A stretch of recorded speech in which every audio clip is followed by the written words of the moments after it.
precisa de um treinamento para as pessoas entenderem usar a ferramenta? Vocês proporcionam esse tipo de treinamento?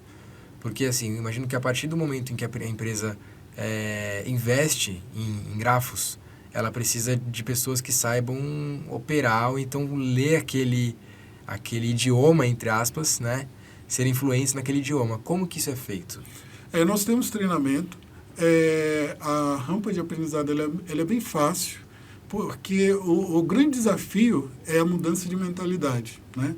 A gente vem de muito tempo de pessoas pensando em tabelas, né? Só que o nosso mundo não é compatível com essa realidade totalmente hoje, porque existem essas conexões, né? Um mundo hiperconectado acontecendo. Então, e nós já temos no nosso imaginário, nós pensamos, como eu falei, já orientado a grafo. A nossa maneira de pensar é correlacionando coisas. Então, o maior desafio costuma ser essa troca de mentalidade. Uma vez feito isso, a gente vê que o aprendizado ele é bem fácil, bem mais fácil do que seria em outras tecnologias. Então, a gente precisa treinar as pessoas para saber mexer com essa ferramenta. Exige um treinamento, sim, só que ele é algo, como eu comentei, já é algo que é bem mais natural para uma pessoa aprender. Grafo, a compreensão vamos imaginar é mais fácil. Alguém começando hoje. Grafo faz muito mais sentido do que tabela. Tá. Se não tiver esse viés, essa coisa de tabela forte. Por que isso? Porque nós já pensamos assim. Quando você vai provavelmente se expressar a respeito de alguma ideia, você pega um papel e você desenha bolinhas conectadas em bolinhas. Olha, eu vou fazer esse projeto, define uma bolinha que vai ter essa tarefa, outra bolinha. Isso é grafo. Você já está expressando grafo.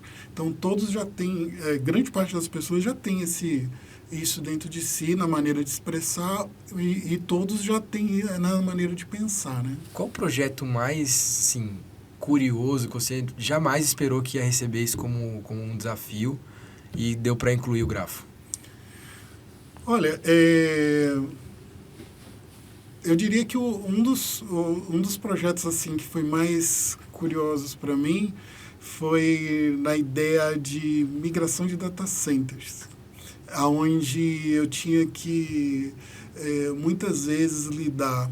Data centers são centrais de dados. Centrais de dados. Imagina uma empresa tem todos os seus dados, aplicações, tem um ambiente não só do data center, mas da empresa com máquinas e usuários, né? Onde você tem que misturar um conjunto de ideias que para você fazer essas migrações, você tem que garantir que você não vai quebrar nada. Não vai perder nada no meio do caminho. Não vai perder nada no caminho, que os bloquinhos que você vai migrar ou você vai atualizar vão ser feitos juntos. O desafio é que muita empresa não tem documentação sobre isso, as pessoas têm um turnover alto, então eu tive que fazer muito isso analisando como as máquinas se falam. Então, entendendo... Então, as máquinas se falam, é isso? As máquinas se falam, sim, se falam. Como é a comunicação entre as máquinas e quão forte é, né?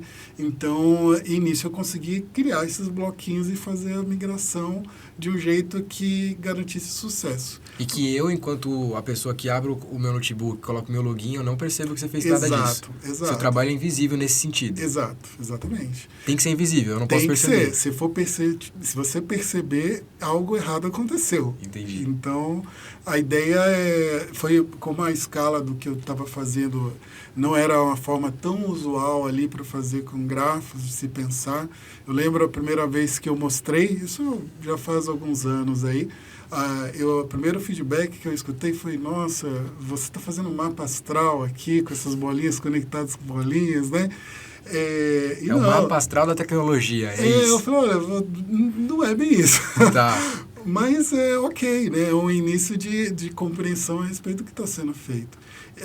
A gente vive em um mundo hoje que tem muita oportunidade de se aplicar novas ideias, né?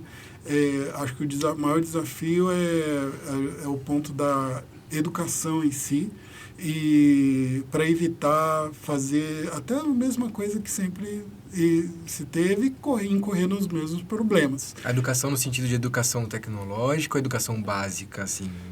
Qual o nível de educação que a gente está falando? A gente fala de dados hoje, nós avançamos ou pioramos em relação a como estamos no ambiente corporativo hoje? Eu acredito que teve avanço, mas a realidade é que ainda encontro muita empresa onde o pipeline de dados, na sequência de como fazer gestão, como se pensa em dados ainda e as relações entre eles, ainda é algo do tipo, olha, pega aquele balde ali, né, e joga os dados lá dentro e a gente vê depois.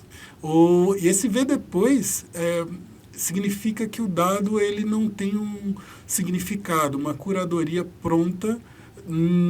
Nós dois vamos ver o dado, por exemplo, lá dentro tem informação do cliente. A sua visão do que é cliente pode ser diferente da minha. E aí, algumas das perguntas, aquelas que a gente está falando aqui, diretas e as mais espertas, como é que você vai fazer uma pergunta se a gente entende coisas diferentes, né? Sobre o mesmo objeto. Sobre o mesmo objeto. Então, eu acho que exige, a gente ainda tem muito que eu vejo, até mesmo atuando em grafo, né, o grafo ele expõe isso, porque acaba que você tem que parar e pensar nas relações, de alguma maneira. Não só de forma explícita, como está ali no dado, mas muitas vezes você quer representar o cliente, independente, o que é o cliente para você? O que é uma pessoa? É que nem a ideia de sócio, né? Ninguém nunca viu um sócio andando na rua. Sócio é uma pessoa que tem uma sociedade celebrada em uma empresa. Mas essa ideia que eu falei aqui agora é uma ideia que nos leva a um mundo de compreender o significado dos dados.